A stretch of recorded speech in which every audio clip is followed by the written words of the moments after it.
Doctores, cuando ustedes lo dispongan, pueden iniciar. Perfecto.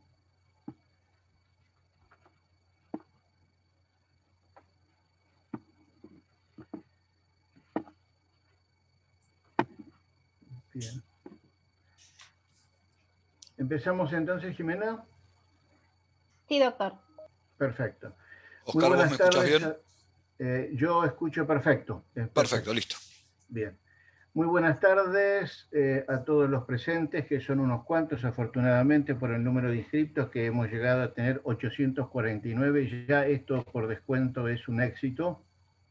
Esta reunión científica la hemos elegido por una situación especial, porque vamos a abordar el tema del uso del hierro endovenoso en una población que es la población ginecobstétrica afectada por anemia, ¿sí? Que es realmente una población vulnerable y que no deja de preocuparnos a nosotros en el contexto sanitario de nuestro país, y también porque desde el punto de vista de nuestra especialidad, la hemoterapia, tenemos que buscar alternativas terapéuticas a la transfusión. Nosotros sabemos que la transfusión es un trasplante de tejido vivo y en general uno debe tener una política restrictiva en relación con la terapia transfusional, porque la transfusión es un trasplante, y fundamentalmente en pacientes en edad fértil, porque la transfusión de glóbulos rojos lleva a un eventual riesgo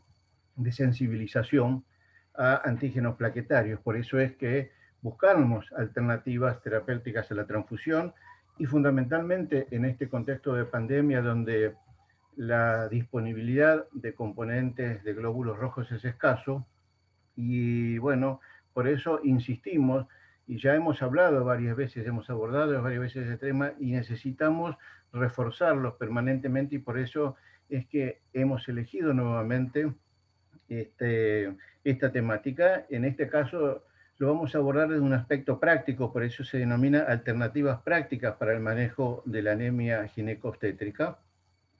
Y bueno, para ello hemos invitado al doctor José María Ferro. José es médico hematólogo y ahora está incursionando en la medicina transfusional porque es miembro de la cohorte o de la última cohorte de médicos especialistas en hemoterapia y inmunohematología, así que formalmente doy la bienvenida a nuestra especialidad, José. Y en este momento está un poquito distante y debe estar un poquito fresco porque está viviendo en Ushuaia. Él es el jefe de hematología de la Clínica San Jorge en Ushuaia, así que un abrazo a la distancia.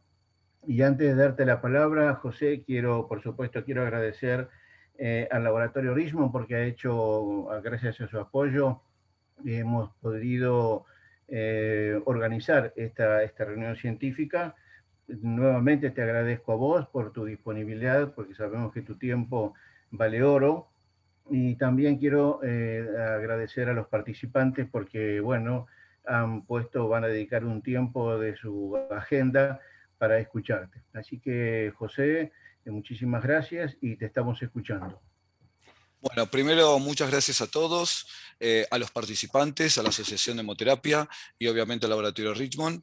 Creo que, como vos decías, Oscar, es una temática que desgraciadamente o por las circunstancias que nos toca en nuestro país, tenemos que tenerla como una opción válida y presente todos los días, no solamente por la prevalencia de anemia que aparece en los países en vías de desarrollo, sino también por lo que yo muchas veces he hablado, no solamente lo que es en caso del embarazo la mujer, sino el puerperio. Estas mujeres que a veces terminan con ferropenia luego del embarazo y a veces tienen mala herencia de los tratamientos por boca o no tienen por ahí la posibilidad de acercarse a las instituciones. Creo que por estas razones y por otras más me parece que es un tema que siempre o por mucho tiempo va a estar en la agenda de todos nosotros. Así que, por un lado, los que le quiero comentar a todos los participantes, la idea un poco de esta presentación va a ser charlar un poco de algunas generalidades de anemia, de algunas opciones terapéuticas en distintas situaciones. Voy a ir presentando algún caso clínico para que lo desarrollemos y en base a eso vamos a ir viendo si quedan algunas dudas o hay algo que haya que ir refrescando. Voy a ir poniendo la presentación, a ver si se observa claramente. Un segundo, ahí estamos. Bueno, como les decía, primero agradecerles a todos por el tiempo, por la disposición. Yo sé que después de tanto tiempo de pandemia, los webinars a veces se hacen un poco más agotadores que otros, pero bueno, la idea es con estos recursos empezar a animarnos a avanzar y a continuar con la formación y el intercambio entre nosotros. Como conflicto de interés, simplemente quiero mencionar que he recibido honorarios por parte tanto de Takeda como Richmond por distintos tipos de conferencias y asesorías al respecto. Un poquito, como les decía, creo que lo primero que tenemos que hablar cuando hablamos de anemia es hablar de un problema de salud pública a nivel mundial. Un estudio realizado por la Organización Mundial de la Salud en un registro hasta el año 2005 como uno de los más importantes, habla de una prevalencia de la anemia de que llega hasta un 25% de la población mundial. Claramente esto es un tema que excede a los hematólogos, a los hemoterapeutas, tiene que ser un tema de salud pública, el cual los médicos de familia, los médicos clínicos son en general los primeros en ver esto, y después todos los especialistas. Calculemos que un 25% de la población mundial va a hacer que todos los especialistas de las distintas áreas tengamos necesidad de entender un poco de lo que sería la anemia. Si vamos un poco por lo que sería la anemia, dividiéndola en regiones, vamos a ver que más o menos en América se encuentra en un alrededor cerca de un 30% la prevalencia en edad de chicos preescolar. Este número se llega a un 24% en las mujeres embarazadas y llega a un 45% en las mujeres con capacidad de procrear, es decir, mujeres premenopáusicas.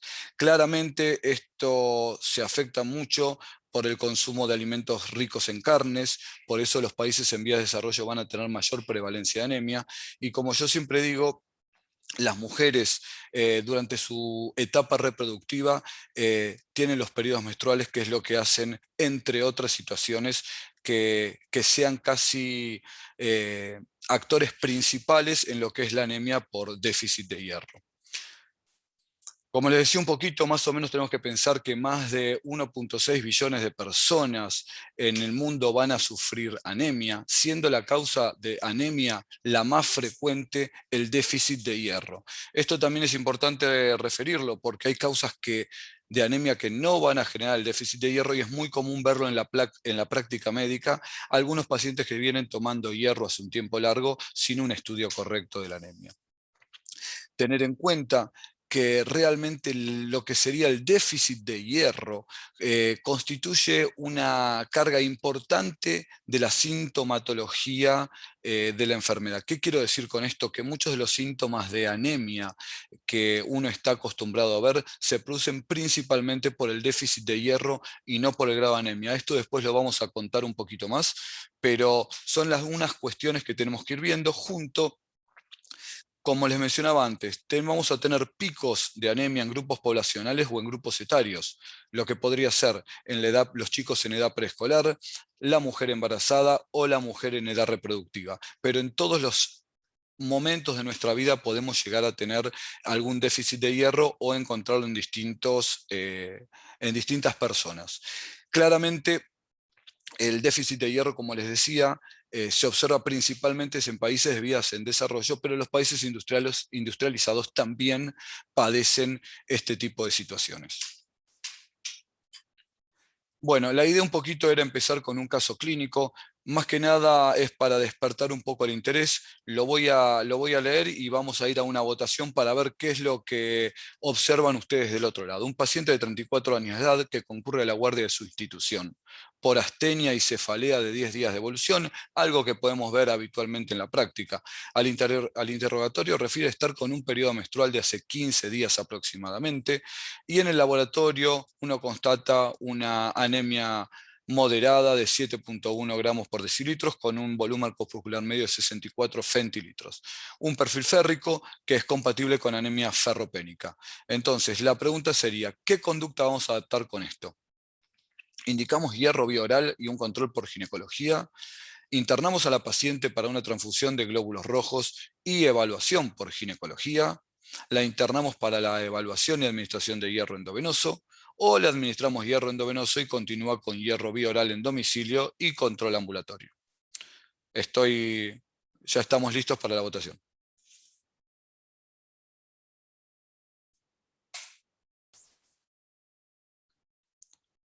Aguardamos un poquito a ver si ya tenemos las respuestas. Bueno, la mayoría de nosotros ha contestado la administración de hierro endovenoso y continúa con hierro vía oral en domicilio y control ginecológico. Ahora vamos a ver con las siguientes diapositivas y vamos a ver si esta respuesta sería la que podemos observar en unos momentos después de tener algunas explicaciones al respecto. Bueno, a ver, perdonen, pero quedé con la presentación. Ahí estamos. Bueno, un poquito para hacer un refresh, para refrescar un poquito lo que son los conceptos de la anemia. Recordemos que el contenido de hierro promedio en el hombre es de 35 a 45 miligramos por kilogramo de peso. La mayor parte de este hierro se encuentra en la molécula de hemoglobina. Es por eso que muchas veces decimos que la falta de hierro a veces es un equivalente a pérdida de sangre. El hierro se almacena como ferritina o como hemosiderina, predominantemente en los macrófagos.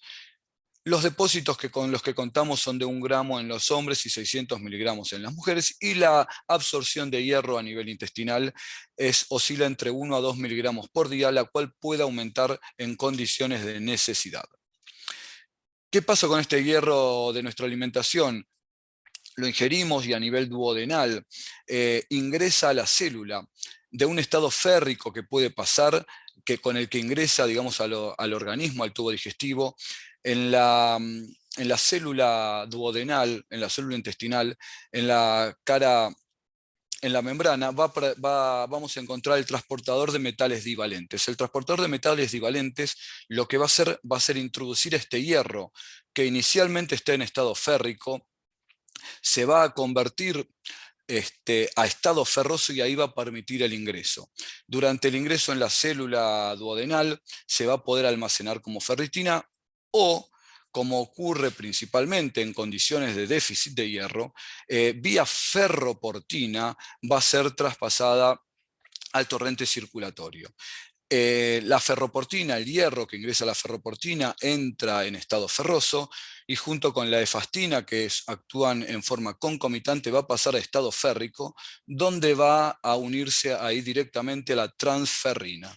La transferrina, que va a ser quien va a este hierro transportarlo por todo el organismo a las células que tengan receptores para transferrina. Estas células que tienen receptores para transferrina, principalmente lo que nos vamos a ocupar en este momento son los macrófagos. En los macrófagos van a recibir el hierro proveniente del torrente circulatorio, por un lado, y por otro lado también van a ingresar los glóbulos rojos senescentes, que son captados por los macrófagos cuando los glóbulos rojos van cambiando características de la membrana citoplasmática. Esto habla de su envejecimiento y es la señal que le da a los macrófagos para ingerirlos, fagocitarlos y liberar el hierro para las siguientes utilizaciones. La realidad es que estos macrófagos van a estar distribuidos en distintas partes del organismo. Principalmente nos va a interesar los que se ubican en médula ósea, que van a ser los que van a ir cediendo este hierro que van acumulando a la serie eritroide, a los eritrocitos.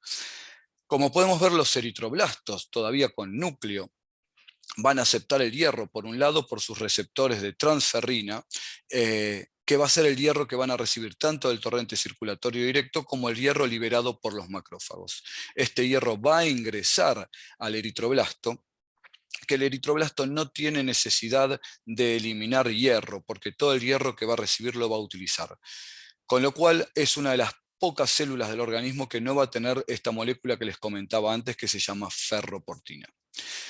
Una cosa que no mencioné, que voy a retroceder 2 diapositivas que me parece que es importante para algunos conceptos, que es la ferroportina, que habíamos dicho que es quien se encarga de transportar el hierro del citoplasma al torrente circulatorio, está regulado por una molécula que es la hepcidina. La hepcidina juega un rol importantísimo en lo que es la anemia de trastornos inflamatorios.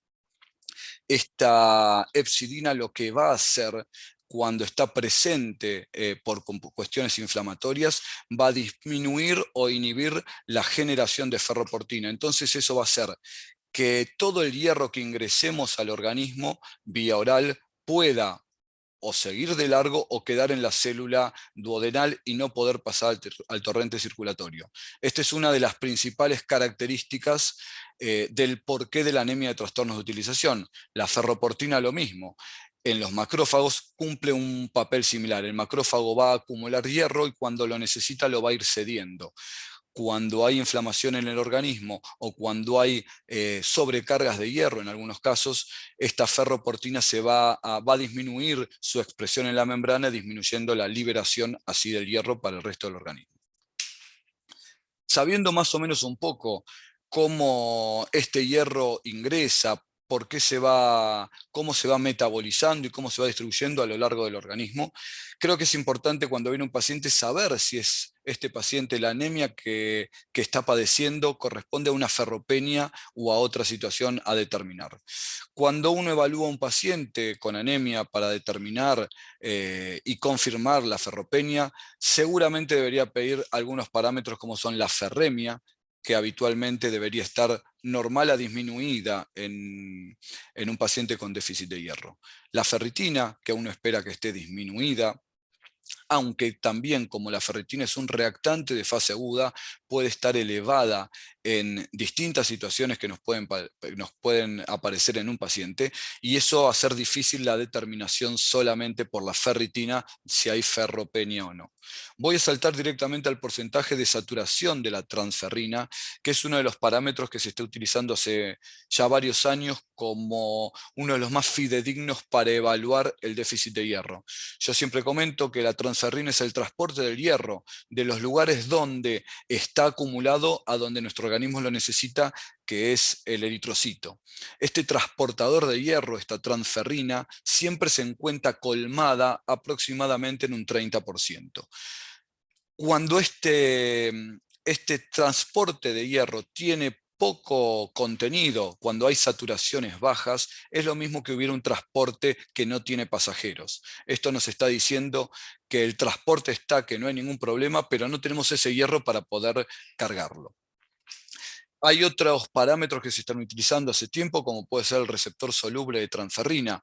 El mismo receptor de transferrina que les comentaba antes, que estaba en la membrana de distintas células, este receptor tiene una contraparte soluble, que es a medida que el organismo, que las células, que los eritroblastos requieren más hierro, aumenta la cantidad de receptores de transferrina para poder internalizar toda la transferrina que haya dando vueltas. Y hay su contrapartida soluble, es lo que nos puede dar un parámetro muy interesante para determinar la ferropenia en casos a veces de anemias de consideración mixta, que tenga algo inflamatorio y algo de ferropenia. La zinc-protoporfirina, la verdad que acá yo no lo he visto utilizar, pero es una opción que tenemos, simplemente es el reemplazo de un mineral, que es el zinc, por otro que es el hierro. Entonces, si la protoporfirina, cuando se está formando para formar la hemoglobina, no encuentra este mineral, este hierro, utiliza otro, y ese es el zinc. Entonces, a elevados niveles de zinc protoporfirina vamos a determinar la ferropenia. Por otro lado, lo que les comentaba de la hepcidina dosada en orina es algo que acá no se está utilizando mucho, tuvo sus pruebas en algunos momentos, pero lo que nos marcaba era que si esta hepcidina se encontraba elevada en orina, iba a tener un complemento inflamatorio importante, la anemia, con lo cual niveles bajos de hepcidina en orina nos hacía pensar solamente de un componente ferropénico. En cambio, niveles elevados, podemos hablar de una anemia de trastornos inflamatorios o una anemia de características mixtas. Y por último, la biopsia de médula ósea con la tinción de Pearce para detectar y ver en microscopio el contenido de hierro sigue siendo una de las evaluaciones más directas, que claramente hoy con el advenimiento de otras técnicas prácticamente no se debería ver una biopsia de médula para definir una ferropenia, pero claramente lo podemos ver a través del microscopio en forma directa. La presencia de este hierro, si se encuentra en la médula ósea, no se encuentra en la médula ósea, y si se encuentra en la médula ósea, si está dentro de las células que corresponde o está por fuera. Una vez que definimos que el paciente que tenemos enfrente padece una anemia ferropénica, hay que empezar a calcular cómo vamos a reponer ese hierro faltante.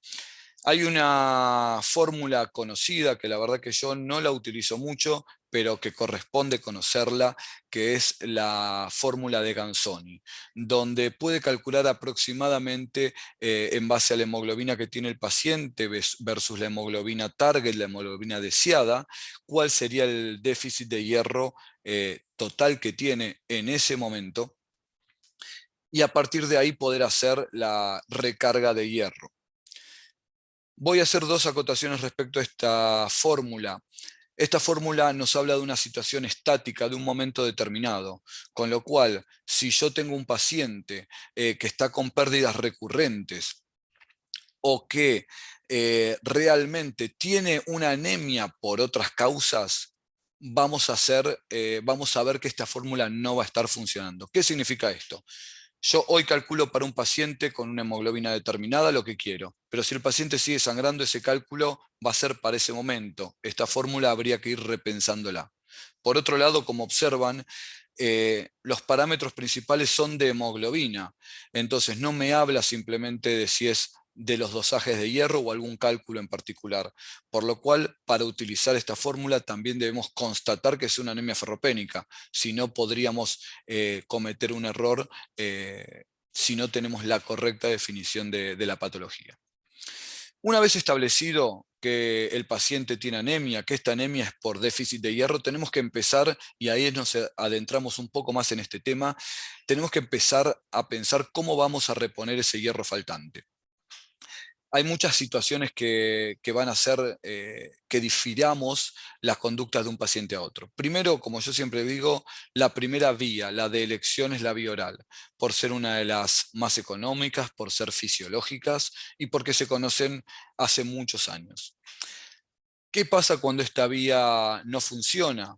La vía parenteral es la que nos queda como opción. Cuando yo hablo de vía parenteral, me voy a referir exclusivamente al uso de hierro endovenoso, ya que la verdad que el hierro intramuscular está en desuso hace muchos años. Yo particularmente creo que hace más de 5 o 7 años que no lo indico. El motivo de esto principalmente es porque la absorción del hierro intramuscular es errática, porque no deja de tener reacciones alérgicas o anafilácticas. Hay algunas descripciones, aunque anecdóticas, pero descripciones de sarcomas en sitios de aplicación del hierro. Y un dato que yo siempre digo que es no menor, muchas veces este hierro, cuando se aplica en forma intramuscular a nivel glúteo, deja marcas, deja manchones que en algunos libros de farmacología los denominan como tatuajes. Y la verdad que es una situación que uno trataría de evitar porque es este hierro que no se absorbió correctamente y que queda en la hipodermis distribuido y se irá reabsorbiendo a veces con el paso de muchos años. Entonces, cuando vamos a hablar de la vía parenteral, vamos a hablar del hierro endovenoso, y cuando vamos a hablar del hierro endovenoso vamos a decir cuándo lo vamos a aplicar o cuándo sería correcto indicarlo. Cuando hay una intolerancia al hierro por boca, recordemos que en general a nivel global la intolerancia o la mala tolerancia de las distintas formulaciones de hierro llega casi al 30%, siendo principalmente eso en el sulfato ferroso, y después en las otras variantes en general disminuye un poco. La mala adherencia es otro motivo para indicar el hierro endovenoso. La mala adherencia puede estar dada por un poco por la mala o la poca tolerancia que se tiene al hierro bioral, y por otro lado que en general los tratamientos con hierros, para ser eficaces y para realmente no solamente reponer la anemia, sino llenar depósitos, a veces son tratamientos que duran meses. Es raro que un paciente con 1 o 2 meses de tratamiento por hierro bioral ya termine su tratamiento de anemia. Con lo cual, este tiempo que va pasando también contribuye a la mala adherencia. La falta de respuesta es otra de las causas principales también para indicar el hierro endovenoso. La falta de respuesta puede ser debida principalmente a alguna patología de mala absorción intestinal, una enfermedad celíaca, y muchas veces, que lo puse acá como un apartado distinto, que a veces no es algo que podamos evaluar directamente, sería cuando hay pérdidas mayores a los ingresos. Es decir, como mencionamos al principio, el hierro bioral tiene una capacidad de absorción por vía intestinal de 1 a 2 miligramos por día en condiciones habituales y puede aumentar hasta 5 veces en casos de requerimientos, pero no más que eso. Entonces, si nosotros tenemos, por un lado, un balde lleno de un líquido con un agujero determinado y lo que vamos rellenando es menos de lo que vamos perdiendo, eso es a lo que yo hablo cuando decimos pérdidas mayores a los ingresos. Vamos a tener una capacidad máxima de dar hierro por vía oral que por ahí no alcanzaría para algunos trastornos hemorragíparos. Es interesante hablar cuando hablamos de los tipos de hierros endovenosos para tener una idea. Los hierros endovenosos en general son todos similares en conceptos. ¿Qué significa esto? Un núcleo de hierro. Ese núcleo de hierro es donde van a estar las moléculas, pero ese hierro, si nosotros lo liberamos al torrente circulatorio, nos genera toxicidad. Eso lo vamos a hablar después, pero para que esta toxicidad no se genere en los pacientes, este hierro se cubre con una cubierta, valga la redundancia, carbohidratada, un carbohidrato, que va a ser lo que le va a dar este carbohidrato las propiedades a las distintas moléculas de hierro. Yo acá puse algunos ejemplos de los hierros hoy por hoy que tenemos más comúnmente en el mercado. En los últimos 3 que observamos acá son los hierros que tienen la capacidad de dar grandes cantidades de hierro en pocas dosis. ¿Qué significa esto? La molécula esta que les comentaba de este núcleo de hierro con esta cubierta carbohidratada, esta molécula a mayor peso molecular le va a dar mayor robustez. Esta robustez lo que va a hacer que el hierro que está dentro de en este núcleo pueda ser liberado paulatinamente. Es como que nosotros inyectamos todo el hierro con la molécula y la molécula se va encargando de ir por partes liberándolo. Esto no ocurre como otros hierros, como el sacarato, que todo a medida que vamos entregando el hierro lo va liberando prácticamente al medio interno. Es por eso que preparaciones como el hierro sacarato deben ser de hasta 200 miligramos por infusión y no deben ser más de 600 miligramos por semana, según las guías habituales. Esto nos da justamente por el motivo de la toxicidad por el hierro libre. El hierro dextrano, que en algunos casos no permite una mayor infusión de hierro, también tiene problemas similares. Hay que pasarlo en varias horas y realmente el hierro dextrano históricamente ha tenido grandes complicaciones por sus reacciones anafilácticas y alérgicas. Estas reacciones que han llevado por momentos a evaluar si se debería seguir usando o no, y es lo que ha llevado al desarrollo de todas las moléculas de hierro.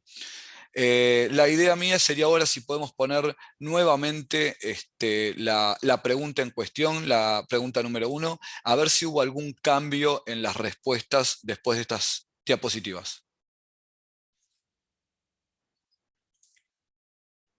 No sé si puede aparecer. Ahí estamos.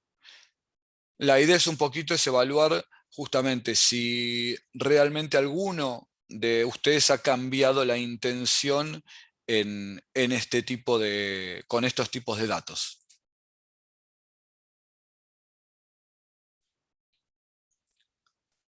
No sé si ya se encuentran disponibles las respuestas. Muy bien, más o menos se mantiene lo mismo. Un segundo, ahí estamos. Bueno, la evaluación, la respuesta, no hay una respuesta correcta, más correcta o menos correcta. Yo siempre digo que voy a buscar tratar de ser lo más salomónico en algunas cuestiones. Yo puse como la más correcta, a mi entender, la respuesta número C. ¿Por qué motivo? La administración de hierro endovenoso creo que es lo que todos estamos de acuerdo. La administración concomitante de hierro vía oral, uno no la recomendaría usando hierro parenteral hasta pasados los 10 días de la infusión, porque lo que vamos a lograr recibiendo hierro endovenoso es disminución de la absorción del hierro por boca, con lo cual si vamos a hacer un tratamiento con hierro endovenoso, no conviene dar en forma concomitante ni muy próxima el hierro vía oral.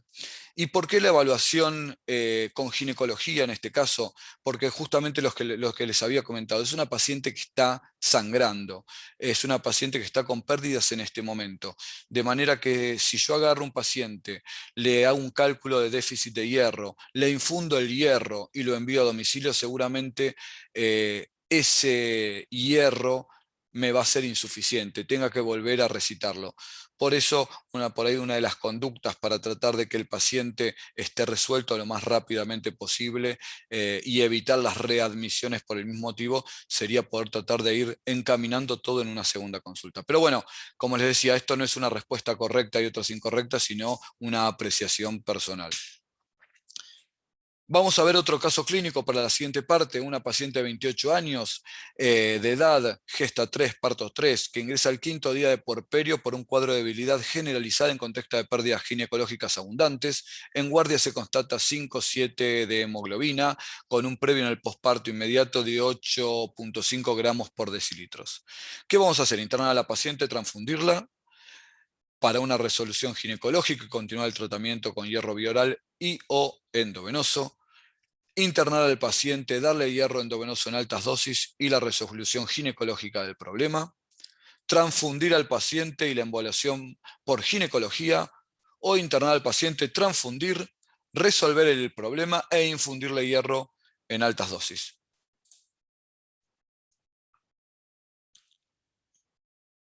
Ahora vamos a ver cuál es la opinión de la mayoría, y la mayoría ha respondido la última respuesta: internar al paciente, transfundir glóbulos rojos y una resolución ginecológica de la situación.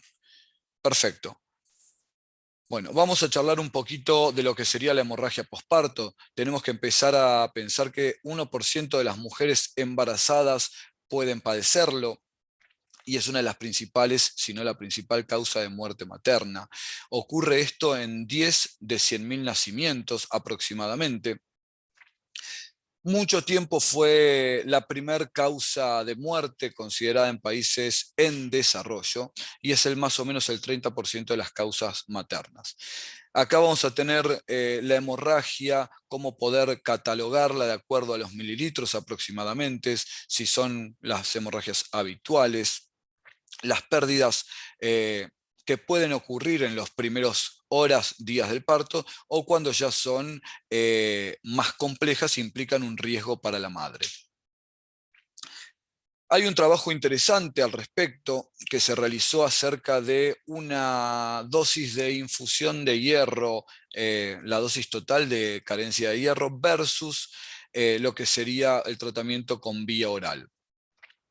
Esto en las mujeres, obviamente, con hemorragias pospartos. Lo que se fue viendo con estos trabajos es que los niveles de hemoglobina se alcanzan en forma más precoz, en forma prematura, junto con los distintos parámetros de reticulocitos.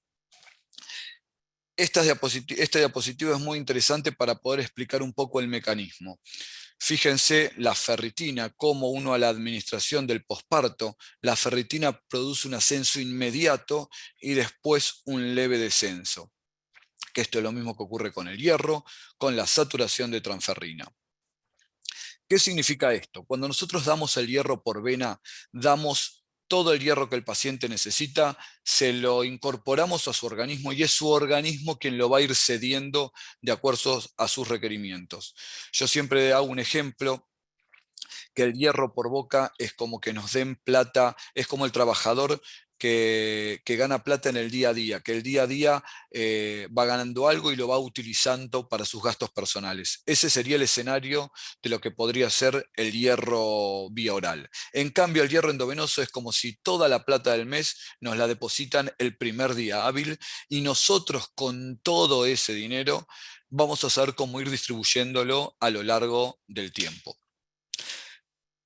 La verdad que un poquito esto es interesante.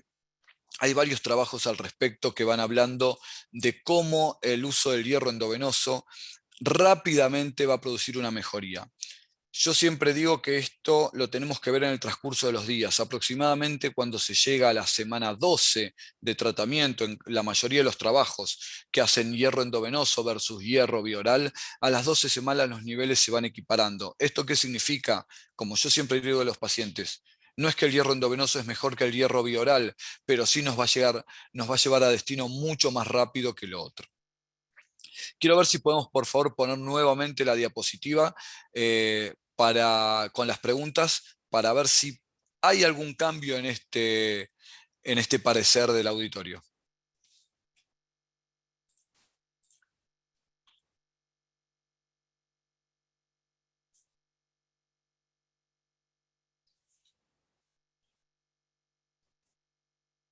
Muy bien, ya van a aparecer las respuestas seguramente.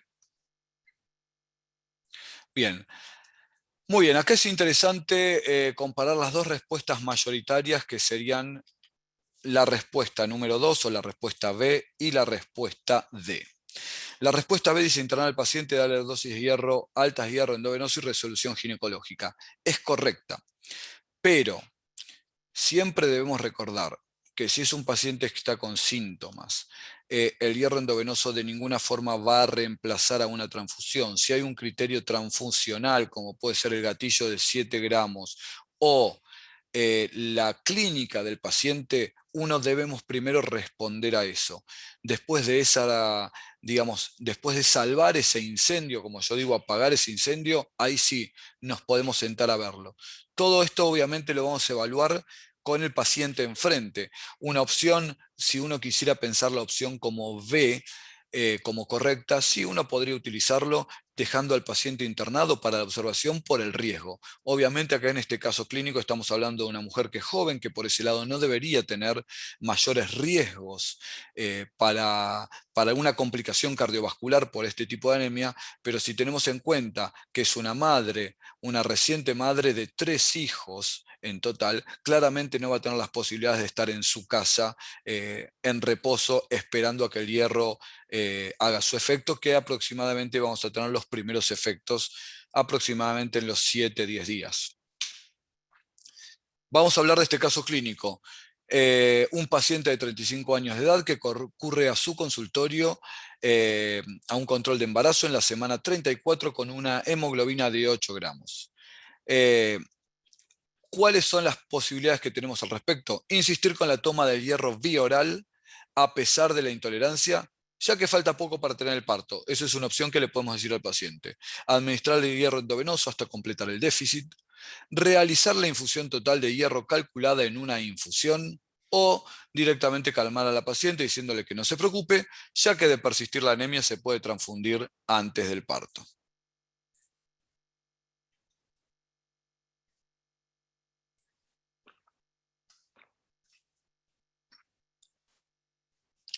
Muy bien. Vamos a hablar un poquito ahora de este tema. La mayoría del auditorio respondió la respuesta B como correcta. Vamos a hablar unas cuestiones de lo que sería anemia y embarazo. Es principalmente hay que tener en cuenta que, como les había mencionado al principio, si bien 1 a 2 miligramos es la absorción habitual, en las mujeres embarazadas esta absorción llega a 6 a 7 miligramos por día. Claramente aumenta. La dosis requerida de hierro durante el embarazo oscila entre los 800 a 1200 miligramos. Esto es lo que en promedio van a tener de requerimientos la mayoría de las mujeres durante los 9 meses del embarazo. Y teniendo en cuenta que hay un 40% de mujeres que tienen déficit de hierro antes del embarazo. Esto también es importante porque no es lo mismo que un paciente ingrese o inicie su embarazo en un estado habitual a que ingrese con un déficit de hierro. Porque si ya sabemos que el hierro se va a ir absorbiendo lentamente y si a esto le sumamos un requerimiento aumentado como es el embarazo, nos va a costar mucho remontar a veces esta anemia o este déficit de hierro durante el transcurso de embarazo solamente con el hierro bioral. Cosas a tener en cuenta, la hemoglobina target que uno debe tener en las pacientes embarazadas debe ser el objetivo de 11 gramos por decilitro. ¿Esto por qué? Principalmente porque el volumen plasmático en una mujer embarazada aumenta aproximadamente un 47%, versus el volumen globular total que aumenta alrededor de un 25%. ¿Esto qué significa? Que va a aumentar un poco más su volumen de líquido que volumen globular, y esto nos va a dar esa anemia dilucional que está presente en algunos sectores del embarazo, principalmente en la segunda parte, pero que en la tercera, si bien se va recomponiendo un poco, todavía persiste, y es una de las causas que tenemos que siempre evaluar a la hora de definir si esa anemia es por causa de hierro, como es lo más habitual, o puede ser un efecto dilucional, y es lo que provoca esta hemoglobina target menor a la de una mujer no embarazada. Recordemos que la falta de hierro puede presentar ruptura de la cápsula de la membrana, retraso del crecimiento intrauterino, inhibición irreversible del sistema nervioso central y tasas de prematurez más elevadas. También en el neonato, ¿qué puede ocurrir? Que nazca con bajo peso, que pueda tener una alteración en el desarrollo psicomotriz y una tasa más elevada de mortalidad perinatal, así como en los 12 primeros meses. ¿Qué significa esto? Que tenemos que pensar siempre por tres en el embarazo: por la mujer embarazada, por su aparato, que sería la placenta, y por el bebé. Siempre vamos a tener que pensar en estas tres situaciones a la hora de pensar en una mujer con ferropenia o con anemia en el embarazo. A mí la verdad que me gustan mucho las guías británicas acerca del tratamiento de la anemia y el embarazo, porque son muy claras en algunas cuestiones. Los puntos que yo resalto de estas guías son: primero, que el uso de hierro endovenoso debería considerarse siempre en el segundo trimestre del embarazo, es decir, a partir del segundo trimestre, en el periodo posparto en mujeres con anemia con déficit de hierro sin respuesta o intolerancia al hierro bioral. Ningún hierro al día de la fecha se encuentra aprobado para uso en embarazo en el primer trimestre por los riesgos de estas drogas. Si bien no hay comprobación de malformaciones fetales, no está aprobado, y es lo que impide su utilización. Por otro lado, el hierro parenteral debe ser calculado en base al peso preembarazo y la hemoglobina target, como habíamos hablado, de 11 gramos por decilitro. Esto hace, digamos, referencia a lo que era la fórmula de Ganzoni: el peso siempre previo al embarazo, y acá la hemoglobina target ya la calculamos en base a la que habíamos mencionado. Y esto que me parece que es muy interesante para lo que son países desarrollados, a lo que tenemos que apuntar: que la elección de la preparación del hierro parenteral debe ser basada no solo en el costo de la droga, que es lo que habitualmente nos pasa en nuestro medio, sino también de las facilidades y el personal requerido para la administración. ¿Qué significa esto? Que si nosotros tenemos buena capacidad, buenos conocimientos y un personal preparado, tenemos que apuntar a la utilización del hierro también en este grupo. ¿Con qué experiencia nos manejamos? ¿Qué personal entrenado tenemos para las eventuales o no complicaciones de la administración? Creo que son varias cosas que tenemos que ir evaluando a la hora de no solamente indicarlo, sino de decidir cuál de estos hierros vamos a utilizar. Un poquito lo que les había comentado acerca de yo siempre digo un poco, unas peleas desiguales, que es lo que ocurre con el hierro endovenoso versus el oral. ¿Por qué digo pelea desigual? Porque son mecanismos de administración totalmente distintos, pero que son muy útiles para entender qué es lo que nos va pasando. Este estudio que les estoy mencionando, que les voy a mencionar ahora, comparan el uso de hierro sacarato, es un estudio viejo, versus la vía oral, que es la vía más común. Si observamos los niveles de hemoglobina a medida que van pasando el embarazo, incluso llegado a la época del parto, vamos a ver que la hemoglobina va aumentando más con el hierro sacarato que con lo que sería el hierro vía oral. Lo mismo que los niveles de reticulocitos. Veamos lo que pasa también con el tema de la anemia ferropénica, con el dosaje de ferritina. Cuando nosotros no administramos nada, estamos en los niveles iguales. Administramos hierro endovenoso por un lado y hierro bioral, los niveles de ferritina aumentan considerablemente en el área del hierro endovenoso versus el hierro bioral, que prácticamente no sufre modificaciones. Y este hierro, como les había dicho, toda la plata que dejamos en nuestro banco, nuestro cuerpo la va distribuyendo y va haciendo que estos niveles de ferritina vayan disminuyendo más hacia fines de parto, pero siempre manteniendo unos niveles más elevados de lo que sería el hierro sacarato. En este estudio comparaban la carboximaltosa contra lo que sería el hierro sacarato propiamente dicho. Y acá hay una pelea que yo también digo a veces que es desigual, porque vamos a ver que en la rama de la carboximaltosa, la hemoglobina, más o menos, la elevación de hemoglobina ha llegado más o menos a los 15 gramos versus los 11 gramos que había llegado el hierro sacarato. Cuando uno va evaluando por qué elevó más la hemoglobina en este grupo de pacientes usando la carboximaltosa versus el hierro sacarato, principalmente este trabajo lo que nos describe es que la posibilidad de administrar mayor cantidad de hierro en poco tiempo y la menor tasa de complicaciones, de efectos adversos, ha llevado a cabo que este tipo de hierro podamos administrar mayor cantidad. Era aproximadamente 1.5 gramos de hierro versus 700, 900 que había llegado el hierro sacarato. Con lo cual digo que es desigual porque se administró mayor cantidad de carboximaltosa, pero si encontramos los por qué, ahí vamos a entender los beneficios de este tipo de moléculas. Un poco para contar la experiencia mía en lo que sería la administración de hierro en pacientes embarazadas con carboximaltosa. Más o menos llevo 300 pacientes tratadas. Siempre las pacientes han sido sometidas a estos tratamientos de hierro a partir del segundo o tercer trimestre del embarazo. En su mayoría presentaban o intolerancia al tratamiento, es el motivo de la consulta, o la falta de respuesta al mismo. Claramente yo siempre pongo como un indicador para poder hacer tratamientos de hierro endovenoso en todos los pacientes, pero sobre todo en las mujeres embarazadas, la confirmación de la ferropenia en este grupo. Yo pongo los dosajes de hierro siempre al inicio del tratamiento, pero principalmente lo que tenemos que definir es que esta anemia sea ferropénica, porque si no podemos llegar a producir una sobrecarga de hierro. La mayoría de las pacientes con carboximaltosa han recibido 500 miligramos, y aproximadamente unas 30, 28, 30 pacientes han recibido dosis de hasta 1 gramo. Como efectos adversos puedo presentar simplemente una paciente que tuvo un rash cutáneo que se dio con antihistamínicos y en promedio la hemoglobina aumentó de 1.2 a 3.5 gramos por decilitros después de la infusión del hierro. ¿Qué pasa con el carboximaltosa? Un poco menos de pacientes. Esto se debe principalmente a que primero ingresó al nuestro mercado la carboximaltosa y después la isomaltosa.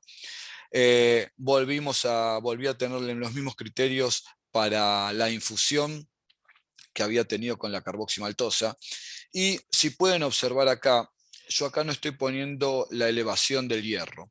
¿Por qué motivo? Inicialmente con la carboximaltosa, en el primer hierro, había una experiencia que había que realizar, a ver cuánto elevaba la hemoglobina, las dosis y si había alguna diferencia. Y la verdad que mi conclusión, que es coincidente con la presentación de los trabajos, es que el aumento de hemoglobina es inversamente proporcional al grado de anemia. ¿Qué significa? Una paciente, mientras más anémica esté, más vamos a elevar los valores de hemoglobina. Y esto tiene una coherencia, una lógica, que cuando nosotros damos el hierro que necesitamos, le damos la materia prima a nuestro organismo para fabricar los glóbulos rojos que estamos genéticamente ya predispuestos a generar. Nuestra hemoglobina, la hemoglobina que cada uno tiene como su hemoglobina basal.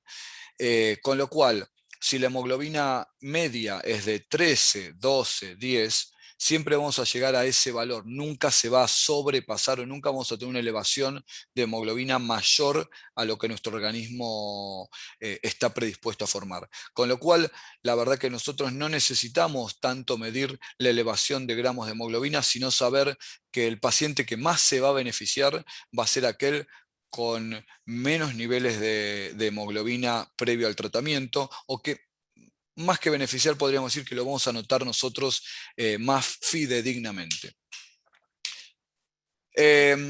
Directamente acá yo voy a poner esto para poder charlar un poquito, iba a hacer una nueva votación, pero quería comentarles un poco acerca de por ahí las discrepancias o las diferencias en algunos detalles.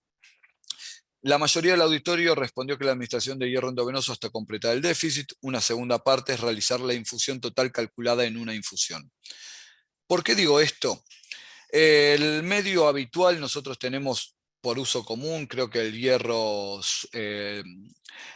sacarato es uno de los que más comúnmente podemos utilizar. Si uno se ajusta a las guías, se puede dar hasta 200 miligramos por infusión y un máximo de 600 miligramos por semana. Si habíamos dicho que una paciente va a requerir durante su embarazo entre 800 a 1200, que en general es la cantidad de hierro que le debemos administrar a estas pacientes cuando ya concurren a la consulta, para darles 600 miligramos de hierro, que estaríamos dándole una dosis subterapéutica de lo que necesitaría.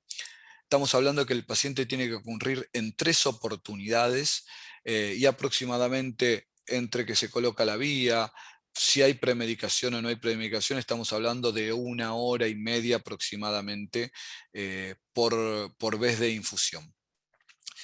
Esto repetirlo de 3 a 8 veces aproximadamente para completar los déficits. Con las dosis, con los nuevos hierros que podemos dar dosis más elevadas, la carboximaltosa se puede dar hasta 1 gramo como dosis total, el isomaltócido hasta 20 miligramos por kilogramo de pesos. Nos permite en una sola visita hacer una infusión total. Esto en este grupo primordial, que es la mujer embarazada, que hay que cuidar, y muchas veces el traslado es difícil, muchas veces las condiciones del embarazo, más allá de lo que es la anemia, hacen complicado que estos pacientes se puedan ir trasladando. El poder administrar en una visita o en una primera visita toda la dosis calculada de hierro nos puede facilitar no solamente a la herencia, sino dándole un poco de calidad a este grupo de pacientes. Es por eso que en este caso, para mí la respuesta más correcta sería la respuesta C.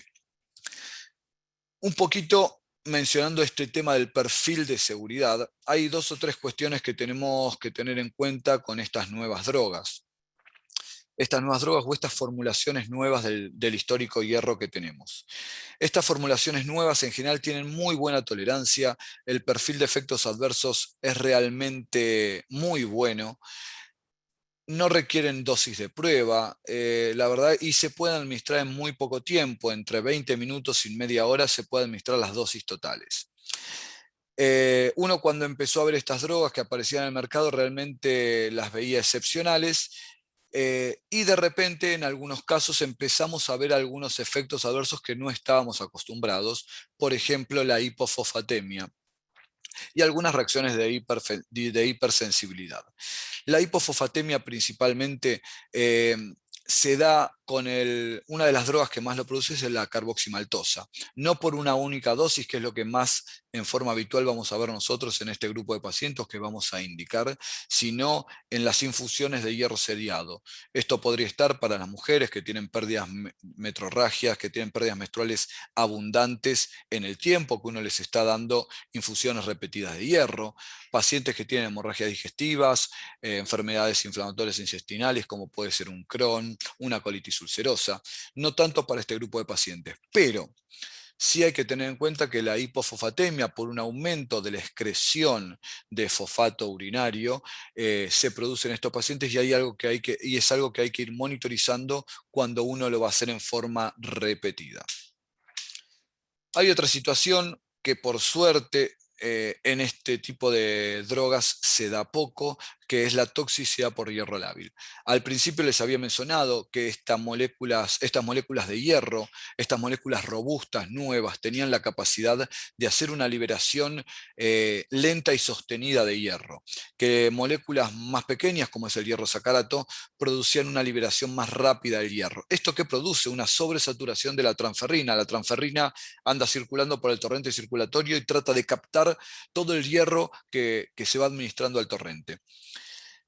¿Qué pasa cuando esta transferrina ya no tiene lugar en su molécula? Empieza a haber hierro libre. Y el hierro libre, por reacciones óxido-reducción, puede provocar distintos malestares, como puede ser la hipotensión, las náuseas, los vómitos, diarrea, dolor lumbar, abdominal, edemas bilaterales en pie y manos y sabor metálico. ¿Por qué me gusta mencionar siempre esto? Porque es muy común que a veces te llamen del hospital de día, de la internación, hablando de las reacciones alérgicas de los pacientes. Mucho, insisto, con el hierro sacarato. Estas reacciones alérgicas que uno pregunta si lo premedicaron, no, y parecen todas las respuestas normales, habituales, de que se premedica, que la paciente estaba bien, que no ha tenido reacciones anteriores. Pero cuando uno investiga en mayor profundidad, a veces descubre que la velocidad de infusión fue un poco más rápida de lo que uno pretendía. Y muchas veces se confunde esta toxicidad de hierro lábil por lo que serían las reacciones de hipersensibilidad. Esto lo muestro principalmente para diferenciar lo que podría ser una reacción de hipersensibilidad, que en general se asocia a un rash, en casos graves, obviamente anafilaxia, edema de glotis. Pero estas reacciones que podemos llegar a tener, tenemos que interpretarlas por ese lado. ¿Qué se hace con este grupo de pacientes? En realidad, inicialmente, no mucho más que una buena hidratación, pasar el tiempo, y la dosis de hierro siempre tratar de que pase en el mejor tiempo correcto. Hay un trabajo principalmente que les quiero mostrar, que se realizó hace bastante tiempo, acerca de un análisis de costo de lo que sería la carboximaltosa comparada con el hierro sacarato en los tratamientos ambulatorios. También hay varios médicos que han empezado a presentar trabajos al respecto. ¿Qué significa esto? Cuando uno habla de costos directos y costos indirectos, uno en general lo que estamos acostumbrados en nuestro medio es a indicar el hierro, ver si el paciente lo puede costear o no, o si a la obra social, a la prepaga le resulta caro o no.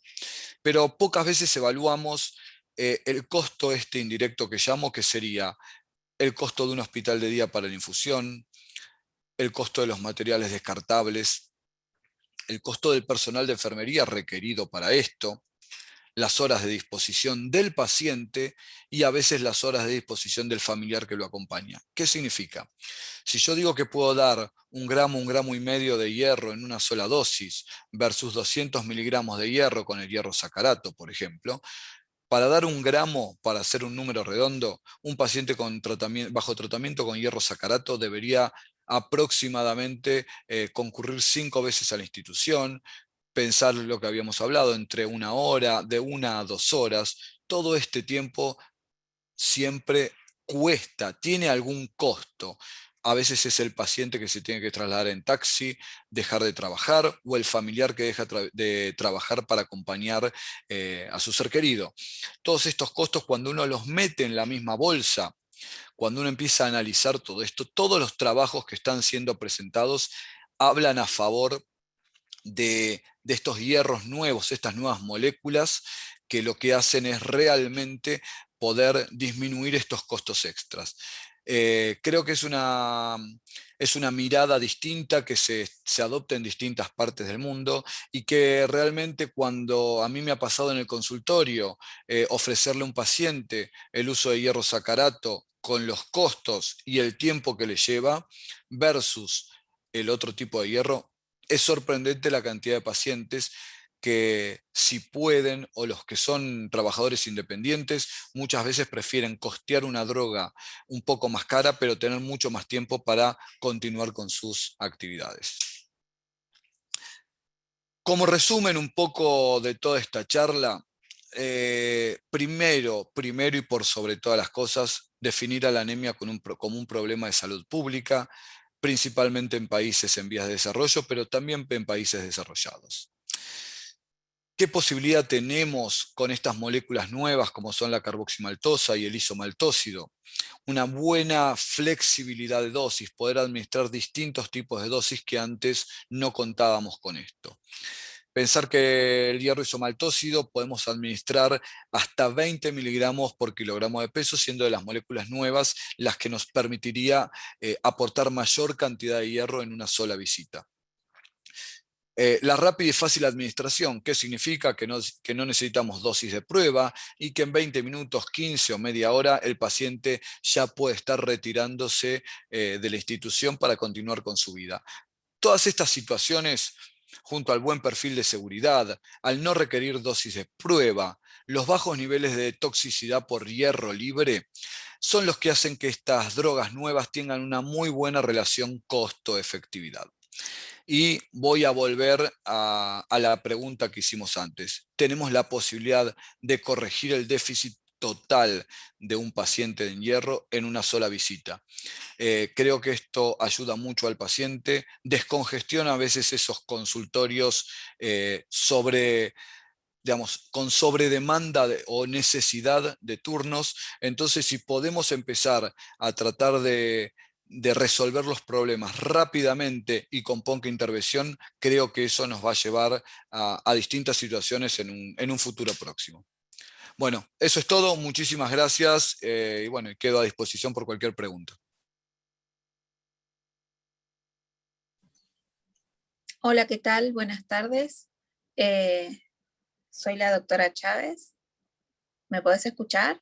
Sí, sí, sí. Ah. ¿Qué tal? ¿Qué tal? Bueno, muchas gracias por la presentación, muy completa. La verdad es que yo lo que te quería preguntar, según tu experiencia, ¿a cuántas pacientes o cuánto es el porcentaje de pacientes que ustedes premedican antes de la infusión del hierro endovenoso? Si bien, Bueno. como vos comentaste, los efectos son muy superficiales, pero bueno, quería saber ese porcentaje. Bueno, yo te voy a ser totalmente honesto. A mí no me gusta que me llamen del hospital de día por reacciones alérgicas. En general yo al hierro sacarato habitualmente siempre lo premedico. Por estos motivos que te digo que las reacciones pueden presentarse y muchas veces, a veces se confunden las reacciones con la toxicidad del hierro libre. Los hierros nuevos, la carboximaltosa o el isomaltósido, no necesitan premedicación. Yo de todas maneras voy a confesar que a mí me gusta dar, aunque sea un poco de Benadryl, 1 a 2 centímetros cúbicos de Benadryl, que yo siempre digo para una mujer embarazada en un hospital de día también le ayuda como ansiolítico, bajan unos pocos unos decibeles y hace que por ahí el proceso de la venopuntura, la administración y muchas veces la gente que se encuentra en el mismo lugar no genere mucho estrés. Esto se vio en algunos trabajos donde hablaban que durante la administración de hierro con Benadryl, con antihistamínicos de estas características, incluso obviamente por el traspaso de barrera hematoencefálica se producía hasta una mínima disminución de la frecuencia cardíaca fetal. Obviamente todos en valores hiper de seguridad, ¿no? Pero yo particularmente, primero siempre le explico a las pacientes que con ciertas drogas no hace falta dar la premedicación, que en algunos casos yo particularmente lo prefiero y lo aconsejo, pero en principio uno estaría avalado para no dar premedicación. Perfecto. Y otra preguntita más que te agrego, ¿en cuánto tiempo, porque sé que también depende de eso, en cuánto tiempo es la infusión? O sea, ¿cuánto tarda en infundir el hierro, la dosis completa? Bien, la dosis completa de lo que sería el hierro, los nuevos hierros, la carboximaltosa o el isomaltósido, aproximadamente se pueden administrar entre 15 y 30 minutos. Yo en general, no sé la experiencia del auditorio, ¿no? Pero yo en general siempre trato de dar un plus un poquito más. Es decir, si yo sé que se puede administrar en 15, pongo 20 minutos, 25, porque hay una tendencia que no sé, me pasará a mí o a varios, que cuando uno hace una indicación se respeta, pero siempre hay un margen, un porcentaje que en general tiende a acelerarse. Y creo que cuando uno va viendo la eficacia de este tipo de hierros, de poder poner dosis altas en bajo tiempo, uno se va emocionando. Yo inicialmente lo pasaba en 30, 45 minutos. aunque me decían que lo podía pasar en 15, la experiencia, la falta de experiencia, y uno va tentándose a reducir. Pero si uno tiene la posibilidad de tener un médico en hospital de día, yo creo que 15 minutos es lo ideal. Si es un hospital de día que uno no tiene, o alguien que no, algún lugar que no tiene un médico enfrente, yo por las dudas diría un poquito más, 20, 25 minutos, por ese margen de error que siempre puede ocurrir. Bueno, muchas gracias. Por favor. Pasamos a las preguntas, a ver si hay en el auditorio. Martín, ¿estás ahí? A ver. Doctora Chávez, las preguntas Sí. las puede ver cliqueando en el icono de chat que aparece abajo en la pantalla. Ahí ya hay varias preguntas que vienen haciendo. A ver, dame un minuto, entonces. Pasa que estoy con un iPad. Ujú.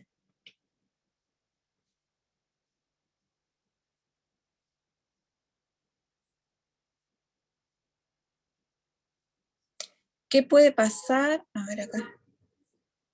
Ahí está. Ahí estamos. Bueno, vamos desde el principio.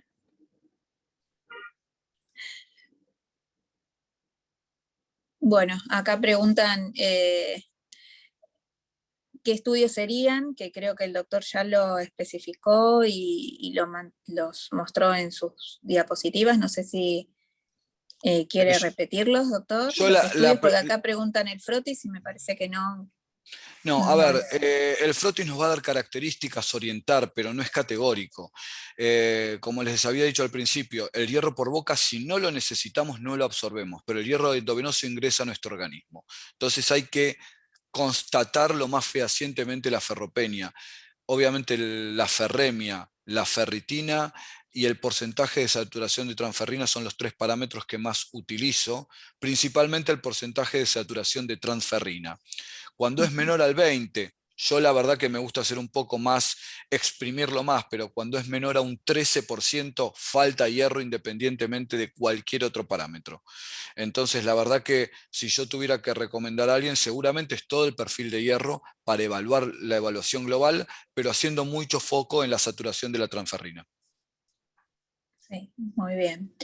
Bueno, otra pregunta es que si se sigue indicando el jugo de naranja para la mejor absorción del hierro de vía oral. Se sigue, a ver, obviamente se sigue indicando. Yo la verdad que hay veces que si uno da el hierro, como dice, o como dicen los libritos viejos, alejado de las comidas, con un poco jugo de naranja o a veces con algo de carne,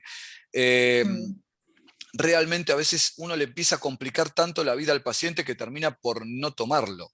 Yo particularmente el hierro bioral lo recomiendo siempre a las pacientes que lo dejen en la mesita de luz, antes de acostarse a dormir lo tomen, que van a tener seguramente un paso de lo que fue la cena hasta el momento de ir a acostarse, que en general es de 1 a 2 horas, que es el espacio recomendable, y después tienen el ayuno posterior de lo que sería la noche. Y alguna que otra paciente me ha dicho que los efectos adversos que han tenido con el hierro por boca los tendrían de noche, pero no lo sienten. Así que yo particularmente prefiero no hacer tanta alaraca a la administración, sino darlo en el mejor momento para lograr mayor adherencia. Muy bien. Bueno, después ahí continúa diciendo en el posparto, restos placentarios. No entiendo la pregunta porque es lo que dice, y después habla de la dieta, si también ayuda, que es un poco lo que habíamos estado diciendo. Y después, bueno, felicitaciones por la exposición. Después preguntan cómo indicaría usted que se realice la administración endovenosa. Bueno, eso lo digo nuevamente, pero bastante claro. Yo habitualmente si es un hierro de los nuevos, carboximaltoso o isomaltósido, se administra la dosis recomendada o la dosis que uno le va a administrar en solución fisiológica. Uno lo puede diluir en 200 mililitros, de acuerdo, incluso lo que les dije antes, la capacidad técnica del personal que tenemos a disposición. Uno puede hacer los ajustes más finos mientras más técnico es el personal. Por regla, no hace falta dar premedicación. No hace falta dosis de prueba, ese sería el resumen. Después están las variantes que cada uno puede ir adoptando de acuerdo al medio que tiene a la disponibilidad de personal, ¿no? Claro, perfecto. Bueno, después habla de velocidad de infusión, que ya lo estuvimos comentando. Gracias por la presentación, muchas gracias, excelente.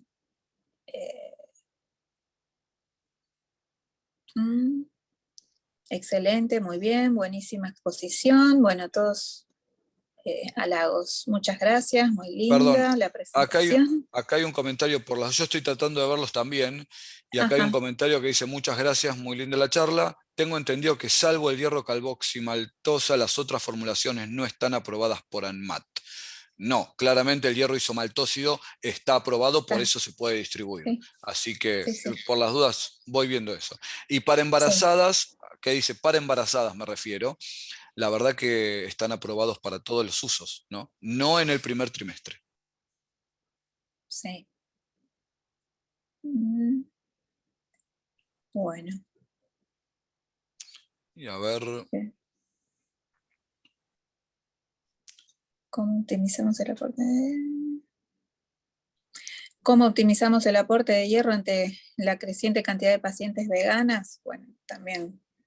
Yo hay algo que por ahí aprovecho estos comentarios para mencionar, que es importante recordar en lo que es la mujer embarazada, voy a hablar de eso principalmente, que cuando uno calcula el aporte de hierro tiene que hacerlo pensando no solamente, yo digo, en la hemoglobina para el parto. Les había comentado antes, es un proceso continuo. La mujer embarazada debe recibir el hierro por el bebé y por la placenta que tiene cuando está gestando, pero tenemos que aprovechar y pensar lo que sería el posparto. Muchas mujeres terminan con anemia y o ferropenia por el sangrado del parto habitual. Muchas veces no terminan de tomar el hierro bioral en el puerperio porque cae pesado, y claramente con un bebé, si es el primero, complicado, pero si hay 2 o 3 más complejos, la adherencia a veces se va complicando. Y la adherencia no solamente a recibir una terapéutica, sino a concurrir a los controles, yo digo con el hematólogo, porque sabemos que va a ir al control con el pediatra. Entonces, la verdad que hay que aprovechar en nuestro medio cuando el paciente viene a una visita, pensar en un tratamiento un poco más global de cuando uno administra el hierro, por ahí administrar una cantidad extra pensando en lo que sería el posparto, y así por ahí que esa mujer tenga una mayor carga de hierro en su organismo, eso que le dé una mejor lactoferrina y el bebé tenga una alimentación mejor aún todavía. Sí, así es. Bueno, no sé si alguien quiere hacer alguna pregunta más. Ale, perdón, había no sé si se respondió, acabo de ver recién que preguntaban si se puede utilizar el complemento de la eritropoyetina frente al uso de hierro endovenoso. Bueno, a ver, vamos a alejarnos de la mujer embarazada porque la eritropoyetina no está aprobada para la mujer embarazada. Yo a veces hago el ejemplo cuando viene un paciente al consultorio de decir, estamos en una obra donde el hierro que nos van a dar sería el ejemplo de los ladrillos que tenemos para construir una pared. Y la eritropoyetina puede ser un extra de operarios, un extra de personal para levantar esa pared. ¿Qué significa? Yo doy hierro, entrego el hierro, y nuestro organismo tiene su propio aparato para aumentar los niveles de hemoglobina, para fabricar glóbulos rojos. Nosotros entregamos esos ladrillos y empiezan estos trabajadores a levantar la pared.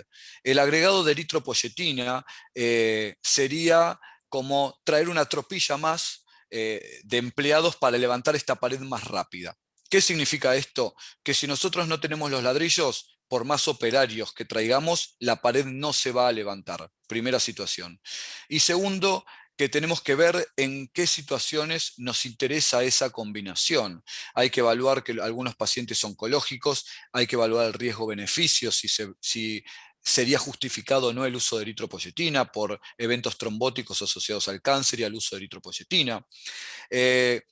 Creo que esta técnica sí se utiliza muchísimo en testigos de Jehová, cuando llegan a valores o cuando empiezan a descender valores, y uno trata de usar todas las herramientas del medio para poder llevar a valores fuera de riesgo, ¿no?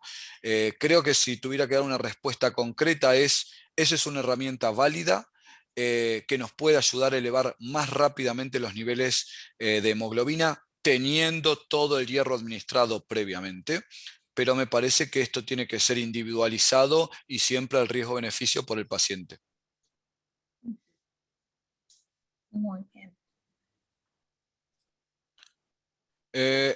Mira, yo acá estoy leyendo, perdón, no sé si es una pregunta o un comentario, que dice, en embarazadas en periodos intergenésicos reiterados, los valores de hemoglobina de 8 gramos es común en nuestro hospital y algunos obstetras suelen indicar hierro bioral, pero ante la falta de tolerancia oral no se administra hierro endovenoso, más bien se lo razona como dilucional por la hipovolemia.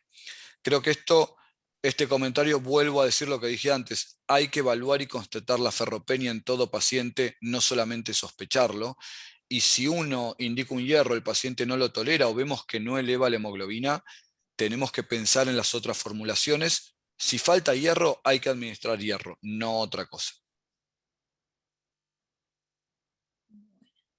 Y acá veo otra pregunta que dice, ¿en cuánto tiempo post-infusión medimos la hemoglobina o medimos los parámetros, ¿no? Para ver si Bien. recuperó. Bien, yo siempre digo que hay una forma que nos va a servir a nosotros y yo digo que hay otra forma de evaluarlo que genere impacto en el paciente. ¿Qué significa esto?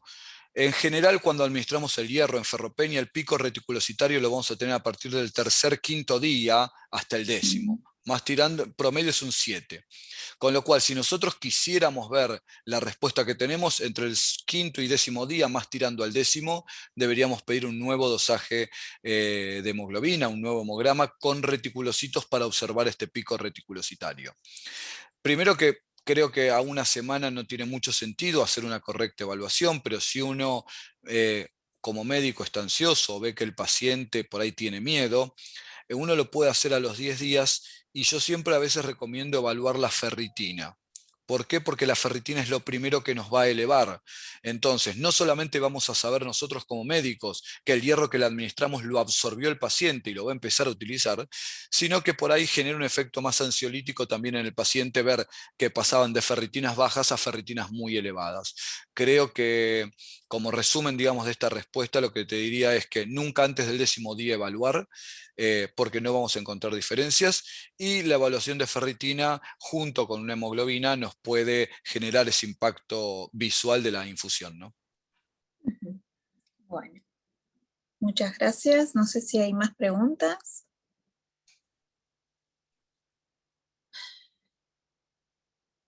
Estoy viendo. Mira, acá hay una pregunta que dice, ¿qué hago con una embarazada en primer consulta, primer trimestre que ya tiene anemia? Lo mencionamos, hierro bioral, como siempre, con todas las mujeres embarazadas, esperar hasta las 12 semanas, y si a las 12 semanas la paciente persiste con anemia o no respondió al tratamiento o tiene una intolerancia, ahí plantear el uso de hierro parenteral. Muy bien.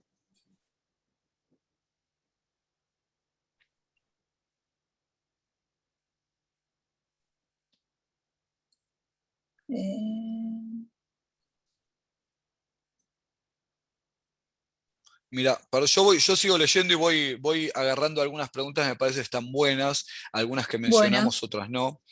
Acá hay una que dale. dice, una paciente de 47 años con hemoglobina de 11 y menstruaciones abundantes.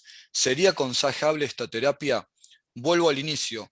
Creo que con el advenimiento de estas moléculas queda en nosotros, en los médicos, las distintas posibilidades de terapéuticas. Antes conseguíamos el hierro dextrano, después vino el sacarato y el hierro bioral. Ahora tenemos distintas moléculas que nos permiten administrar pocas dosis repetitivamente o muchas dosis en una visita.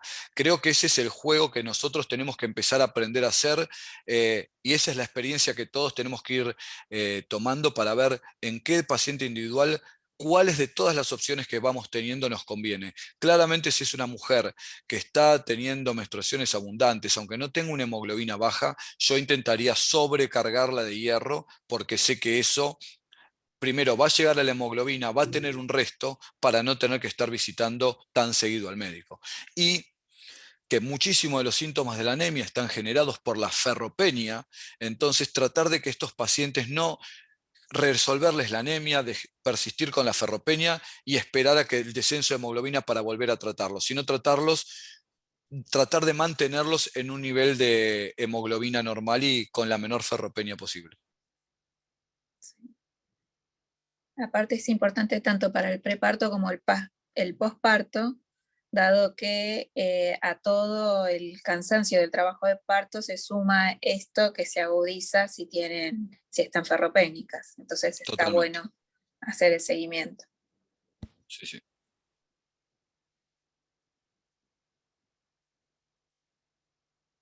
No sé si Bueno. ves alguna más. Hay un comentario, perdóname, hay un comentario que dice que le gustaría disponer de la charla. Yo lo que quiero comentarles es que esta conferencia está siendo grabada y que va a estar subida a la página de la Asociación de Acceso Libre y Gratuito, o sea que ingresen a la página www.aahitc.org.ar y van a tener acceso, repito, gratuito a esta reunión científica como a cualquiera de las que hacemos nosotros en forma mensual, así que la pueden volver a escuchar cuantas veces quieran.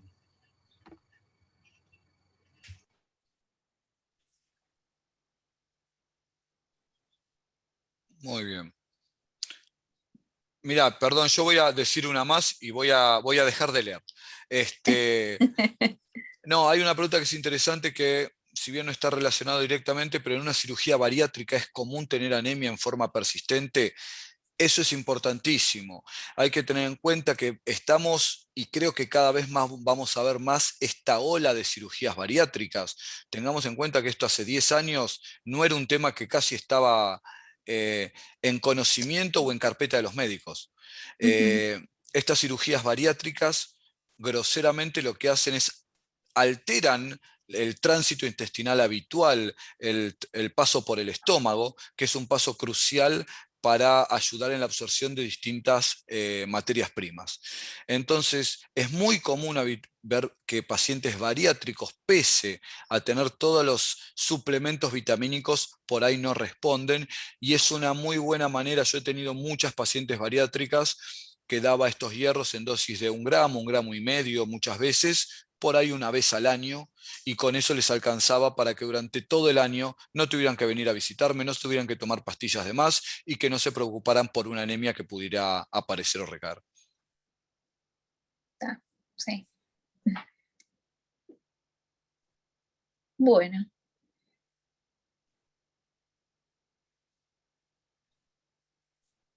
Si ves algo más. No, creo que más o menos son algunas preguntas que se pueden repitiendo, otras que ya creo que fuimos respondiendo. Me parece que por mi lado no veo mucho más que esto. Bueno, yo por mi parte como hemoterapeuta creo que es una herramienta importantísima, es una alternativa a la transfusión que, si bien es muy usada por los testigos de Jehová, me parece que tenemos que empezar a implementarlos en los servicios de hemoterapia, ofrecerlo a través de interconsulta y evaluar a las pacientes para ver para poder utilizar esta herramienta, ¿no es cierto? Más allá a veces de que hay lugares que por ahí no tienen hospital de día, pero sí pueden hacerse estas intervenciones para lograr el bienestar de las pacientes, tanto en embarazadas como en los pacientes también ancianos, en donde tienen que ir a cirugías programadas, en donde uno puede preparar al paciente para estas cirugías. Alejandra, ¿me dejás hacer una acotación más, que por ahí esto no lo hablamos, que tanto vos como por ahí Oscar me pueden dar mucho más respaldo y tecnicismo en esto? Pero hay una concepción que a veces los médicos en Argentina le erramos groseramente, que la sangre es gratis y el hierro hay que pagarlo. Me parece que eso es una situación que es importante tener en cuenta, que la sangre no solamente es un bien finito, sino que tiene un costo, que por ahí ese costo no lo vemos directamente reflejados los médicos o el paciente, pero que impacta en el sistema de salud. Y hay otros sistemas de salud en otros países que la transfusión se cobra y tiene un costo.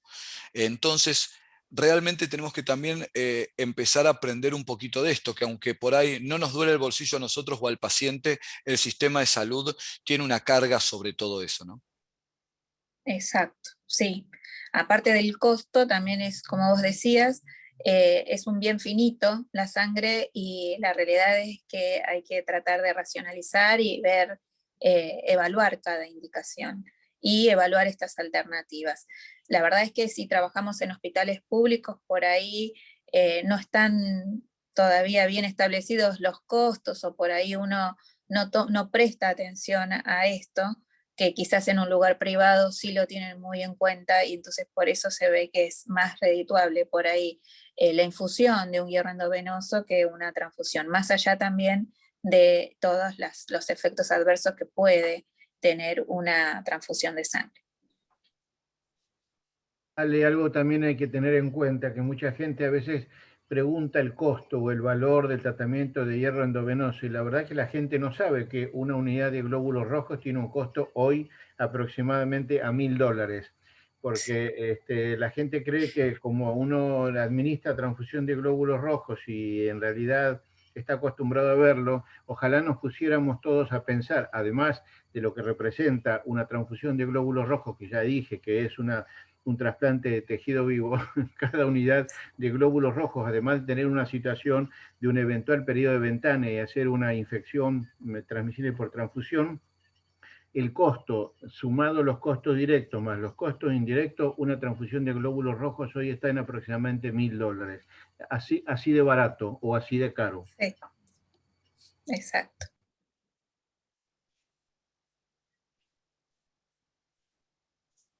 Entonces, uterina. No, después más o menos las preguntas rondan la mayoría en torno más o menos a lo mismo, ¿no?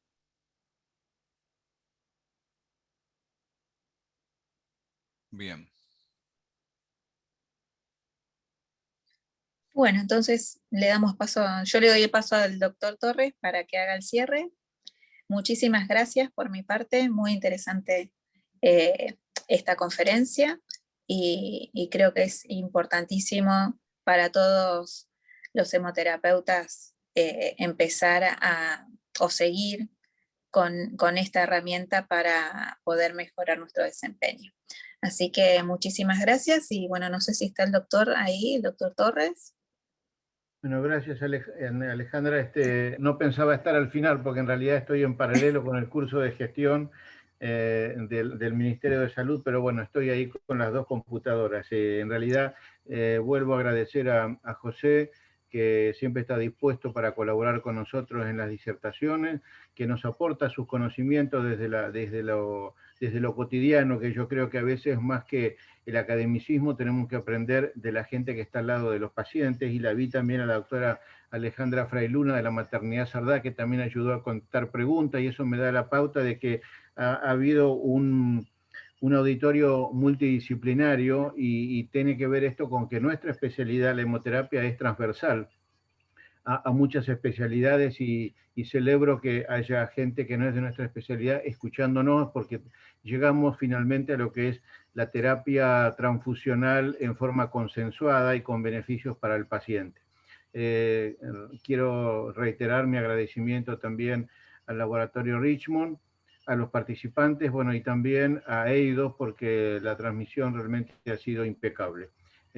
Sin más, me despido con un fuerte abrazo para todos, y para los especialistas o para los que hacemos medicina transfusional, acuérdense por favor que además de las reuniones científicas del último miércoles cada mes, en septiembre 22, 23 y 24 tenemos el Congreso Argentino de Medicina Transfusional, que esperamos que, aunque fuera en forma virtual, podamos abrazarlos virtualmente, no solamente con el afecto, sino también con los conocimientos. Un fuerte abrazo para todos.